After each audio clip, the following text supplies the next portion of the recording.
Hello, everybody. It's Lenny Murphy with another edition of the CEO series. Thank you for taking time out of your day to spend it with myself and my guest. And this is one that we've been trying to get done for a while, and it's just hasn't. The stars are not aligned, but today they are, and it's going to be a good one. So, welcome, Jeff Reynolds. Glad to have you here, my friend. Great to be here. Let's see if we can catch lightning in a bottle. Let's do it. Let's do it. So for the audience, we did. We actually had started, and it was really great. And then the gods of the internet rained their wrath down upon us. So anyway, so here we are. So a little bit of background. I've known Jeff for, 15 years at least, when he was president at LRW. And we've caught up because he's doing some cool new stuff. So this is going to be a little bit different. We're going to talk about Jeff's focus now on private equity and consulting. I think that it's a topic that most of our listeners will appreciate and will be able to capture lots of good information from. That's my lead in. Jeff, give the quick bio overall to put all this in context. Yeah, great. Thanks, Lenny. And I hate to tell you, it's probably 20 or 25 years we've known each other. Time rolls fast. we look young, so that's our spirits are young.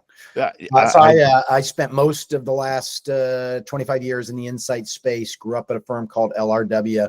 Joined when it was 100 people. Left when it was 1,200.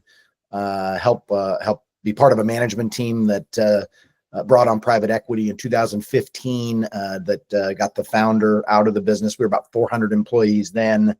So I had a really interesting run and learned a lot about how private equity investors work. Left LRW in 2020, started writing a book on how you scale people-based businesses, then got connected up with another private equity firm out of Texas called Trinity Hunt Partners. Spent most of the last year doing what's called a buy and build in the digital marketing space. Transitioned out of that role about 4 months ago. And now I'm really focused on, I've looked at 350 businesses over the last 10 years, all in this kind of 25 to 100 employee, $5 million to $20 million revenue space. So many of them great value propositions, great cultures, but often they get a little stuck in their growth path. And I think that's because the early stages of growth is all about the service. The mid and latter stages are about a much more complex thing about really scaling a people-based business. And so I've launched what's called the PSF, Professional Services Firm Accelerator program, that's designed to help founders and owners of maybe the target might be 25 to 75 employees who really want to grow, but are kind of looking for some help. And so that's what I'm doing now. So you've just described the bulk of the market research industry, and hence, listeners, why I wanted to have Jeff on and talk about this, because that is certainly, in the industry, not just in all of the marketing services category, it's all about tech, right? And we see this, lots of companies becoming, or at least wanting to become, unicorns, right? This massive scaling through technology, but the service businesses are still the heart and soul of so much of what we do across the board. And even with the advent of AI, that it is certainly putting a squeeze, or transforming, probably a better way to say it, how we spend our time from a task standpoint within a service organization. There is still a core that will always be service driven. So kind of talk about your thesis and how you've looked at all these companies, you've developed this incubator, an accelerator. What is the key learnings for leaders of service businesses that you can impart without giving away the cow, right? Obviously. I'm pretty happy that it's a complicated cow, so I don't mind sharing, notwithstanding I've written a book, so nobody wants to hear me do 40,000 words today. But what I basically believe is that service businesses, and this really even extends across marketing services to other services and tech-enabled services, which is where you're leveraging technology, not as the core element, but to make your people better, is really a great space to be from an investor standpoint, from a business strategy standpoint. But what's the core to my thinking is that there's different stages of growth. My PhD was in human development, which is all about change over time. And what you need to do to go from 25 to 50 employees is different from 50 to 100, 100 to 250, 250 to 500. And I think that's part of the challenge of being an owner or founder in that space, is that you're increasingly having to like really transform the way you think about the business, and you can grow pretty rapidly in those early days. And so my basic thesis is that there's kind of, I look at businesses as human systems, and that there's really 7 different systems you've got to build inside of the business, and you got to grow them differently at different stages. So that's the nexus of it. But I can tell you, having looked at 350, the top problem is really around building a systematic revenue generation engine that's more than we do great work, clients leave and move to another company, or they talk about us at their big company. Really building a systematic revenue generation engine, and then leadership and leadership capacity, next generation leadership, and getting the owner out of running the business. Those 2 things are at the core of what I think ends up becoming the thing that gets a lot of people stuck. And by the way, some of the experiments they try are very expensive, and so I see a lot of once bitten, twice shy. I'm thinking of my own experience, my clients, myself as a consultant in the service business, and all of that resonates as, yep, those things are true. So my experience in my dabbling with private equity and mergers and acquisitions in this space has been that traditionally, kind of the PE companies I've dealt with, want to see about 80% ARR and about 20%, which primarily kind of technology driven or subscription, et cetera, and about 20% that is more ad hoc service driven. And they tend to shy away from companies that are probably outside of that formula. It seems like, based on your experience and what you're doing now, that is not necessarily the case, that there is maybe an appetite for businesses that are more people driven, but to your point, technology enabled. Is that right? Yeah, I think it's changed a lot in the last 10 to 15 years. Even when we brought on our first outside investors now 10 years ago to LRW, I think we were really worried about the idea that we were at that time about a 60% project-based business. Would that be okay? And indeed it was at that time. But what I think has really proliferated is there's 26 times more private equity money than there was in 2000. 26 times. Wow. There are now 11,000 private equity firms. There were 2,000. So there's a lot more people out there hunting for opportunities to invest. And service businesses may not have been the first to that party, but I think now the knowledge of the marketplace, past examples where it's been really successful, and tremendous opportunity in that space, if you know how to build and run those businesses, has really changed that game. So there is a lot of opportunity in private equity to be a platform. So if you are a larger business, and I'd say it probably starts at 20, 25 million in size, and bigger is probably still a little better. You can kind of be the original thesis with a platform and a PE investor, or to be a part of a process where they're going to want to do some acquisitions as part of building out whatever their thesis is. You can be anywhere as small as, $4 million in revenue and 800,000 or $1 million in profitability. And I think that's news to a lot of people. But those folks are getting out there, and the skills to manage in those environments, I would not say they're mature, but they're getting better. And so, private equity in the end is a service business itself, and there's 11,000 of them. And so a bunch of them are getting experiences, probably making some mistakes, probably getting better. And some of them are getting more nichified, where they may specialize in business services. And I think that tends to be a pretty attractive place, if that's what you're in, to find somebody with some good expertise there.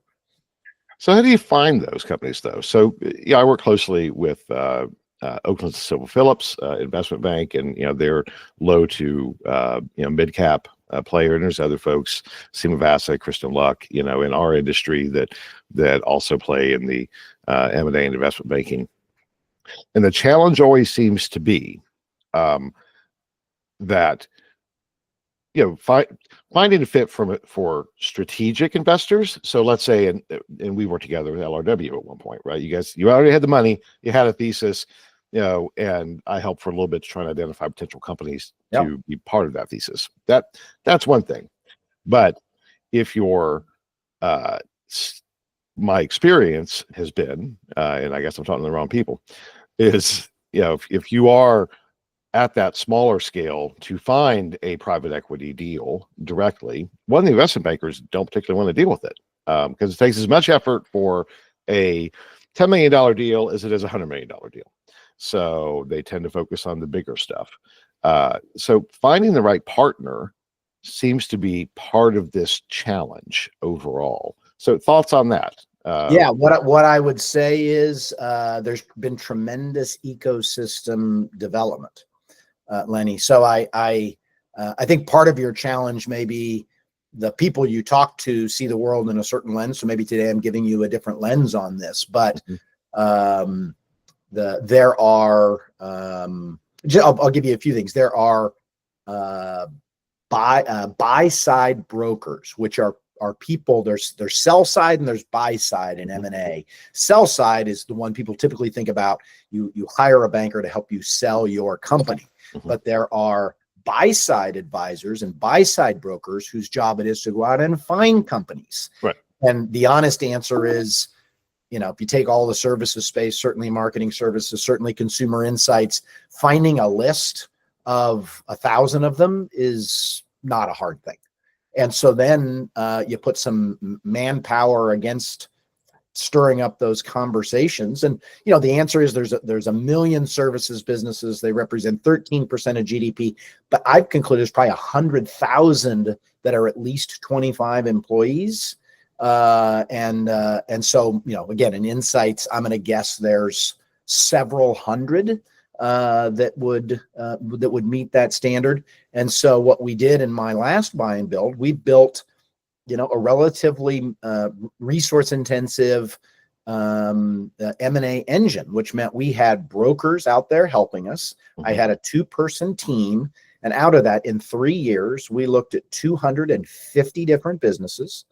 I always said I had a first date, got to know them a little bit, learn about their business. I always enjoyed that because I love entrepreneurs. There were probably 100 or 125 that we spent some time against. There were probably 50 that we got really serious with. And there were 25 that we really wanted to bring onto our platform. And then there's some complexity that gets in at that point, but we ultimately wrote what are called LOIs, letters of intent on those, and were able to ultimately buy 7 businesses in that window. So 250 to 7. So that's a lot of energy, but it's doable. And if I was trying to do it huffing and puffing myself, but I had a team. And so we could go out and find folks. And part of what we had to do was help people with a $7 million business and $1.5 million in profitability who'd been told the story you just described. Well, there's no one who would invest in me, to say, no, there's something we're trying to do here, and it may or may not work. And that, that was something that would then stimulate a conversation. Yeah. It's good to hear that you've had that successful experience, right? I mean, I have tended to function more on the buy side. So I do engage with, I have a meeting after this interview with a private equity group that's reached out to me with a thesis and, and doing all that, and that's fine.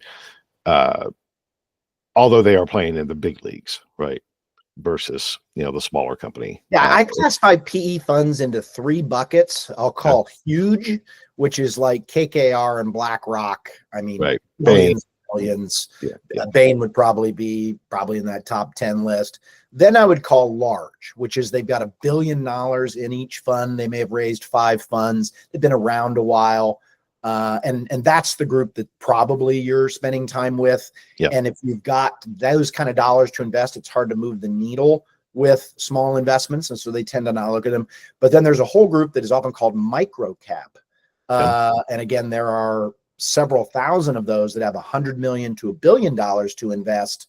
And, if you've got a $400 million fund, all of a sudden the thesis around something where you're adding on businesses with 1 to 4 million in profitability to them looks really different than if you're, certainly KKR or BlackRock or even some of these really big ones. All right. So this is, for our listeners, this is not a sales pitch. But the reason I wanted to have Jeff on is there is a gap here. And when folks like myself and, again, Seema and Kristen and Ken and Elaine at ODP and, Simon Chadwick, et cetera, to my knowledge, none of us have been incredibly successful in helping to fill this niche, this need of the support, the consulting component, as well as the kind of how-to and connections to help smaller service businesses find paths to exits or to growth via private equity. So Jeff. Yeah, by the way, one of the challenges is, you can go at it alone and maybe just use some lawyers or some friendly advisors. But there are, and this is where now I've gotten so much experience, there's probably a dozen sell side investment bankers who work this market, but they tend to be small. They're not Houlihan Lokey, with 4,000 employees. Yeah.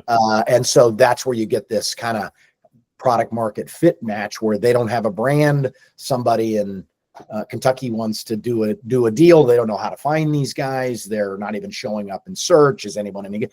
And so that's one of the things that I've built a lot of knowledge on now.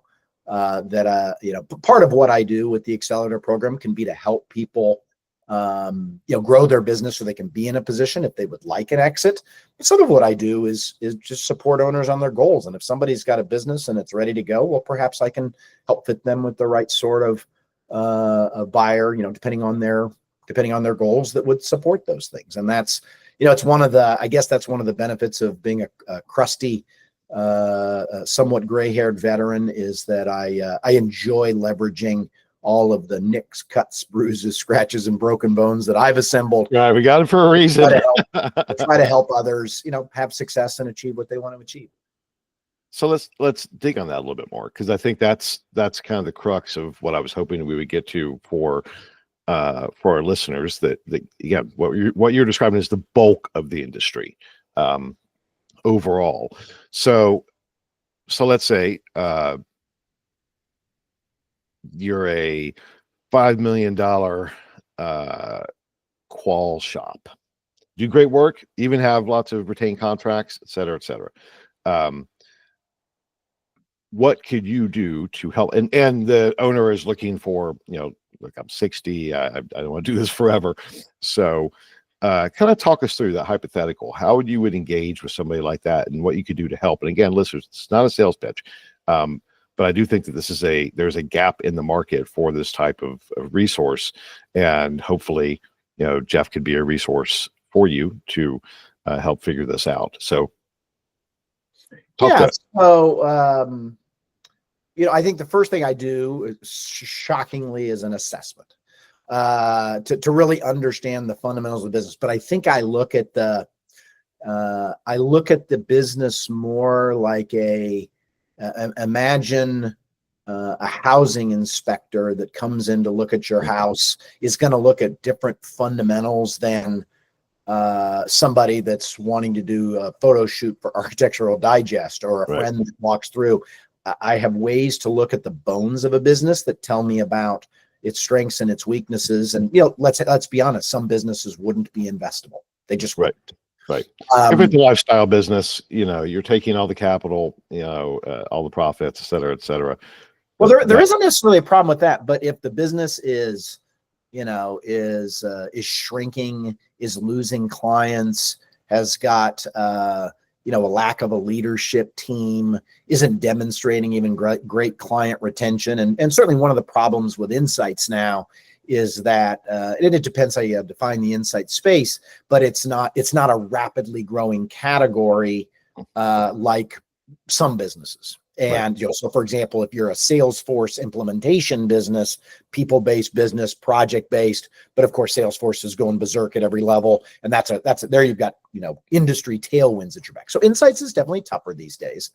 But then the question is, if you do have growth and if you do have clients that like what you're doing and you do have a good management team, and there's a big question, if you own the business and are too central to the business, it's much harder to sell that business and get cash for it than if you are less central, you've built up a great management team, and you're even, lightly involved. Maybe, again, the term is often if you've moved to chairman status. Those things can be very impactful on how it is to sell a business. But then the answer is there are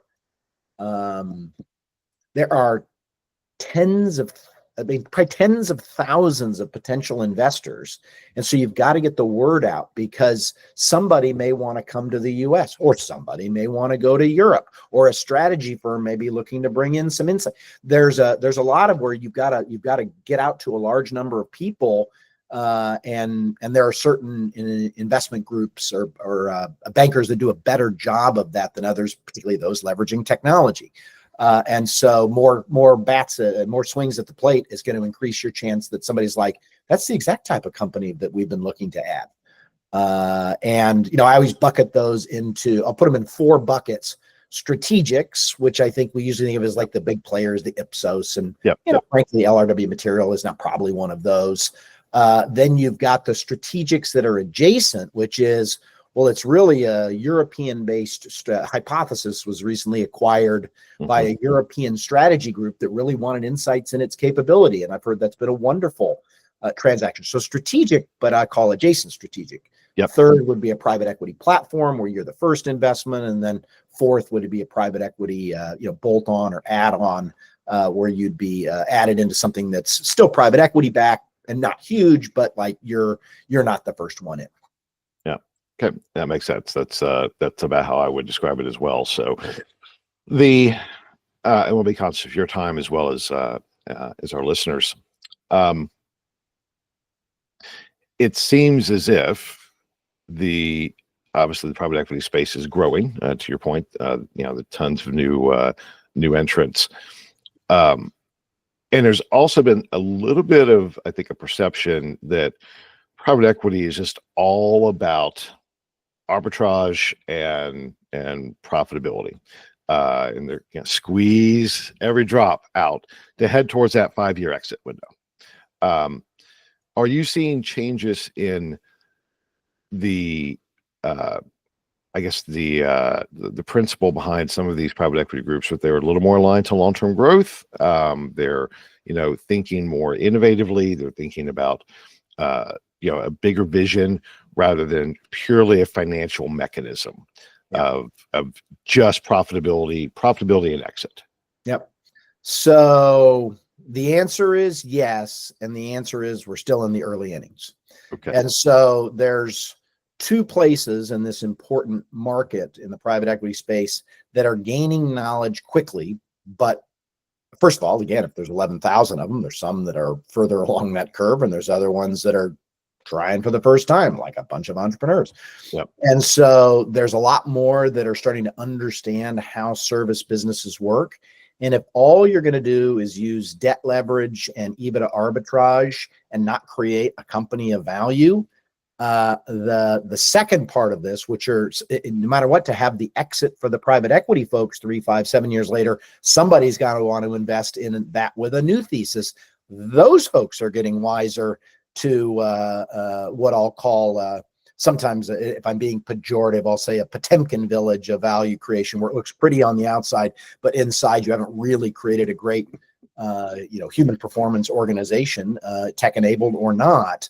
And so those investors are going to increasingly demand real value creation, and increasingly the smaller shops that are investing in businesses at lower in the market are recognizing they've got to do real value creation. So that is happening and getting better, and there are still many, and so of course the stories of when that didn't really go well, and or there was just nothing but cost cutting, or they didn't produce the value, those stories tend to be the ones that have met their fruition, but they started 5 or 10 years ago.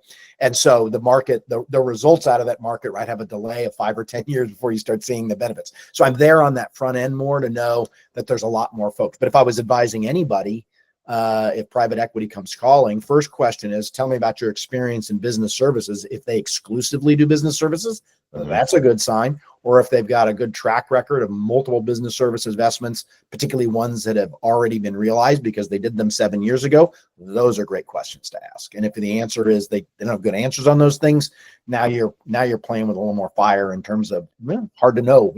There will always be an entrepreneur where you're the first investment and it's wonderful, but there's also a greater risk or volatility to those kinds of decisions when you're talking about, getting into business with somebody and making a transaction. That's the most important one that you'll probably ever do in your life. Yeah. So what's to kind of wrap up, what is the one critical piece of information that you would want people to take away from this conversation that may lead to another conversation or not? But like if out of anything, you need to know this, and go from there. I'm never good at one. I'll do three quick. Okay, good enough.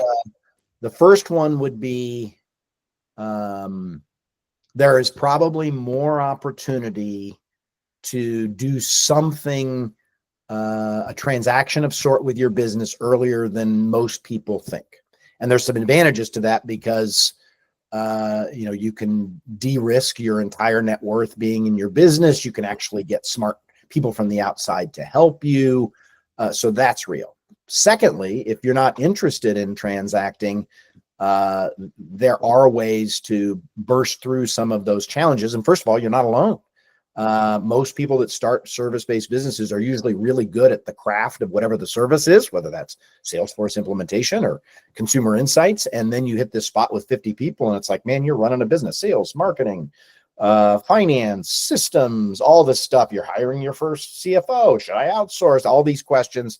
And so there are people that can help you. And that is a little bit of what I'm doing these days. And the third thing is that I think people think of the sale as the end, and particularly with private equity, the sale can be really a middling way station where you're able to, usually what happens is you roll some money into a private equity investment vehicle. And so you take some cash off the table, which is nice to create a floor when you've created a business of value. But if you still want to run the thing, that's often what those investors want. You then roll some of the proceeds of the business into the investment. And if it actually does well, you may end up doing better financially at the second one and have a really nice glide path for yourself, but the leaders of your employees. Because a lot of service businesses, people care deeply about the people and the culture that they've built, and they don't want to do just a financial transaction. So those would be my three things. Those are great three things. Jeff, how can people find you? So certainly on LinkedIn, Jeff Reynolds, and I'm putting out a decent amount of content, again, maybe sharing bits of the cow over time. So I'm out there on LinkedIn, and then if you go to PSF, Professional Services Firm Accelerator .com, that's my website. And maybe a last thing I'd say to anyone is there's a whole body of research out of Harvard. If you start to think about your marketing business, not as a manufacturing or a tech business, but as a professional services business, there's a whole flood of content that largely comes out of the Harvard Business Review guys that is super valuable to think differently about how you scale a people-based business, because you ain't the first one that's had to do that. So if I'm pointing anyone in a direction of where they can go try to learn a little bit more themselves, that's a great spot. That is good stuff. So you've got my wheels spinning. I have a feeling this won't be the last time that you're a guest in some form or fashion in things that we're doing. So I think what you're doing is really important, and hopefully audience, you will agree. Would encourage you to reach out to Jeff. If any of this has resonated with you, then reach out to Jeff, and I'm sure that he can help you. And for the good of us all, right? A rising tide floats all boats. So, I mean, at the core of why I care about this mission is that I love founder businesses. I believe in the value proposition that I say this all the time. The only way to build a great service business has got to be great for employees. It's got to be great for clients, and it's got to be great for shareholders. Like, people own businesses to grow value in them, but that's a three-legged stool, and no leg gets to be longer than the rest. And so usually these founder-led businesses, employees love them, clients love them. And I hate it when they don't reach their potential or value is destroyed. And I'm sort of on a mission to deliver that thing. Because, by the way, I got to be a part of one of those journeys, and what it meant for me personally, what it meant for the organization, what it meant for our clients is meaningful. And so that's why I love this space and want to be useful. That's the ultimate. Like, kids ask me what I do for a living, I say I help people, because that's the ultimate driver. So I get that, and I appreciate it very much. Jeff, thank you for your time. Great to see you, Lenny. Appreciate the time, and look forward to our next conversation, maybe at IEX in DC here in about 60 days. Yeah, absolutely. All right. Thank you so much. Thank you to our listeners. Without you, Jeff and I would just be kind of BSing, but it wouldn't have been, we wouldn't have put as much emphasis on making this happen, probably. So ships passing in the night, that type of thing. So thank you. Thanks to our sponsors, our producers. And that's it for this edition of the CEO series. Everybody take care. Bye-bye.